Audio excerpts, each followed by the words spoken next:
Hello అండి, అందరికీ నమస్కారం. అందరికీ కూడా ఉగాది శుభాకాంక్షలు అండి. ఎలా ఉన్నారు, ఏం చేస్తున్నారు? నేనైతే చాలా బాగున్నానండి. ఇది మా ఇంటి గుమ్మం ముందు ముగ్గులు అయితే నేను ఇలా వేసుకున్నాను. గడపకైతే పసుపు రాసి బొట్లు పెట్టుకున్నాను. ఇలా మామిడి తోరణాలు కట్టుకున్నానండి. ఇంకో రకంగా రెడీ చేద్దాం అనుకున్నాను కానీ టైం సరిపోలేదనమాట.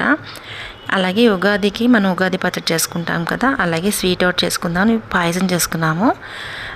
ఇంకా మనకి అందరికీ తెలుసు కదండి, ఉగాది రోజు తప్పకుండా పులిహోర చేసుకుంటాం. అదైతే మేము మ్యాంగోతో చేసుకున్నాం అనమాట, పచ్చి మామిడికాయతోని. అది ఎలా అనేది ఏంటనేది నేను తప్పకుండా వీడియో ఒకటి యూట్యూబ్ ఛానల్లో పెడతానండి. మీకు ఎవరికైనా కొత్త వాళ్ళు ఎవరైనా అయితే మాత్రం చూడండి. ఇలా అయిందండి మా ఇంట్లో పూజ అయితే మాత్రం చాలా నీట్గా హ్యాపీగా అయింది. నైట్ అయితే పడుకునేసరికి 2:30 అయింది. ఎర్లీ మార్నింగ్ లేచి పూజ అంతా రెడీ చేసుకొని, ఈ వంటలు రెడీ చేసుకొని దేవుడి నైవేద్యం పెట్టి పూజ అయితే ఇలా చేసుకున్నాం. మీ అందరూ ఎలా చేస్తారో తప్పకుండా కామెంట్ చేయండి. మళ్ళీ మంచి వీడియోతో మిమ్మల్ని కలుస్తాను. బాయ్ అండి.